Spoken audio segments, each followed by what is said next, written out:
Good morning, students. Today I will started Federalism chapter, Civics chapter 2. First of all, I will discuss about federalism. What is federalism?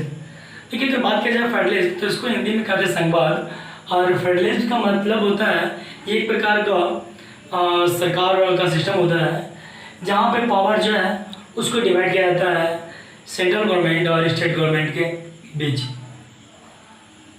और देखिए, मैं English में बोलता हूँ. Federalism is system of government in which power is divided between a central authority and various constituent units of the country.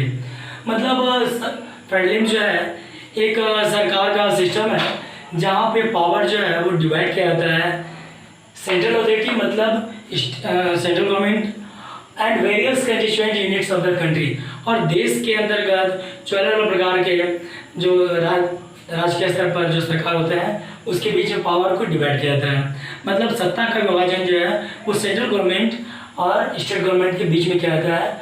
वो कहलाता है हमारा फेडरलिज्म, जो कि एक प्रकार से सिस्टम ऑफ गवर्नमेंट है. ठीक है.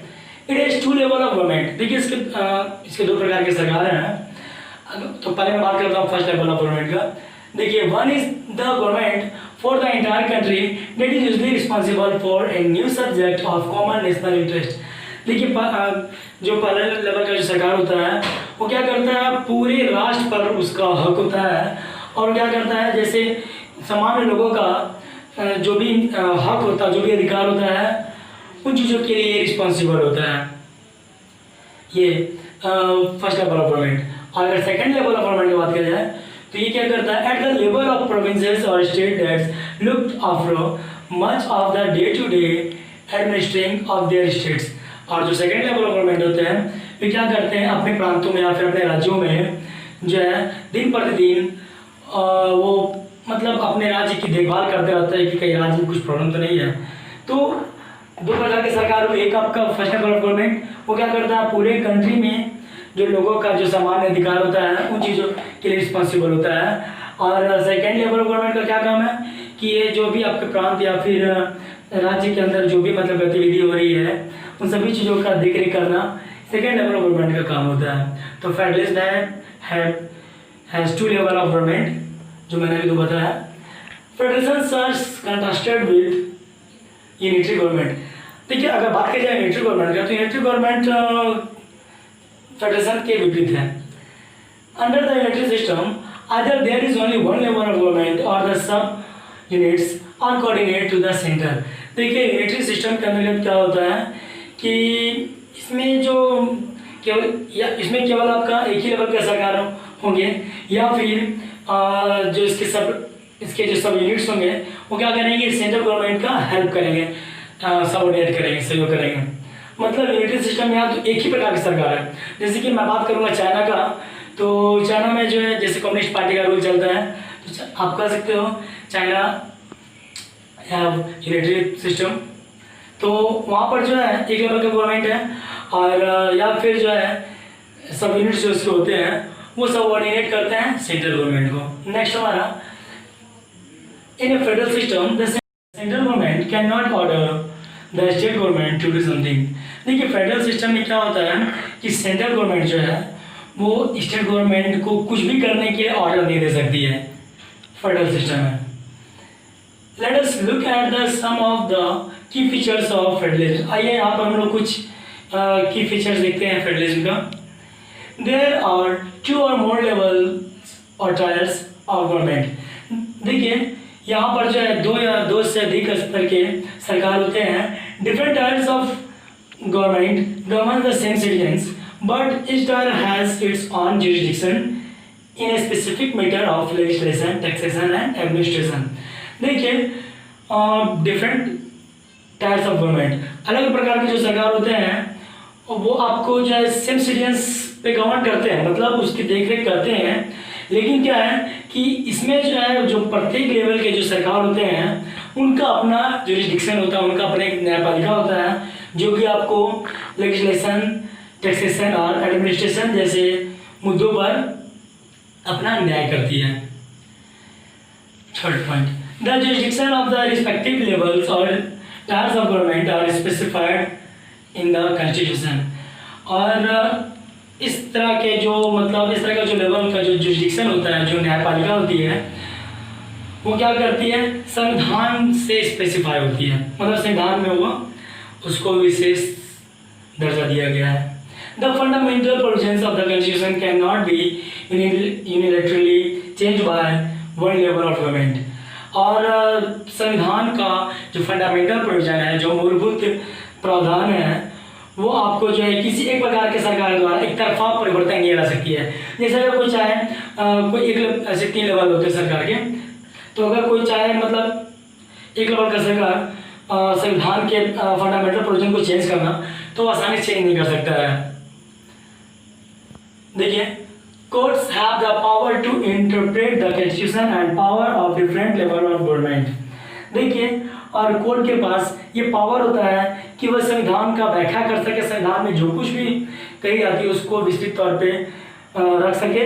और इसके पास अलग अलग स्तर के सरकार का भी पावर होता है।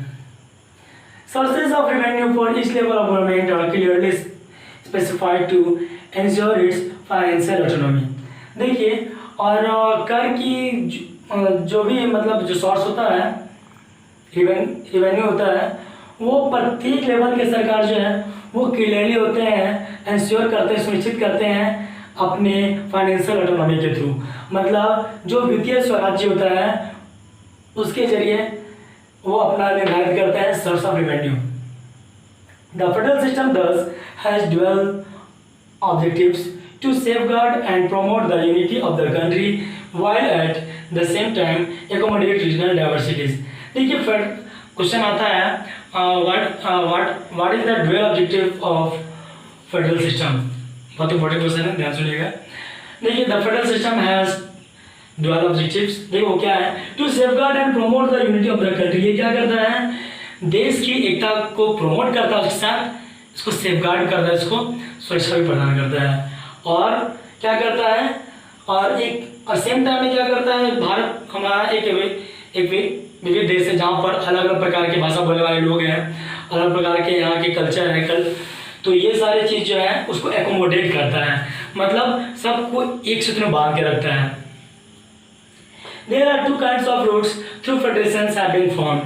देखिए, फेडरेशंस को बनाने के लिए 2 प्रकार के रूट हैं। पहला रूट है involves independent states coming together on their own to form a bigger unit, so that is pulling sovereignty and retaining identity, they can increase their security। पहला रूट में क्या इन्वॉल्व है कि इंडिपेंडेंट स्टेट क्या होता है, वे लोग मतलब एक साथ आते हैं और अपने लिए भी क्या करते हैं, एक बहुत बड़ा यूनिट का निर्माण करते हैं, ताकि जो भी सॉवरेनिटी है, जो भी प्रभुसत्ता, जो आधिपत्य है, उसको अपनी ओर खींच सके और अपने पहचान को बनाए रखने के लिए वे अपनी सिक्योरिटी को बढ़ा सकते हैं। और जैसे कि बात किया जाए कमिंग टुगेदर फेडरेशंस के अंतर्गत आपका ऑस्ट्रेलिया आता है, यूएसए आता है, स्विट्जरलैंड आता है, ये सब कमिंग टुगेदर फेडरेशंस हैं जो क्या करते हैं, सॉवरेनिटी को खींचते रहते हैं अपनी ओर और अपने पहचान को बनाए रखने के लिए अपनी सिक्योरिटी को बढ़ा के रखते हैं। ये हमारा है coming together federation. The second route is where a large country decide to divide its power between the constituent state and the national government. और सेकेंड रूट क्या है कि इसमें एक बहुत बड़ी कंट्री होती है, वो क्या करती है, अपने पावर को जो है वो डिवाइड करती है कंस्टिट्यूएंट स्टेट और नेशनल गवर्नमेंट, मतलब सेंट्रल गवर्नमेंट और स्टेट गवर्नमेंट के बीच पावर को डिवाइड करती है। This is holding together federation, इसको होल्डिंग टुगेदर फेडरेशन कहते हैं। For example India is a holding together federation where power is divided between state government and central government. I will also take the example of Belgium भी आपका holding together federation है, श्रीलंका भी holding together federation है। तो ये था हमारा आज का टॉपिक, बाकी मैं कल आपको बताऊँगा। Okay, thank you.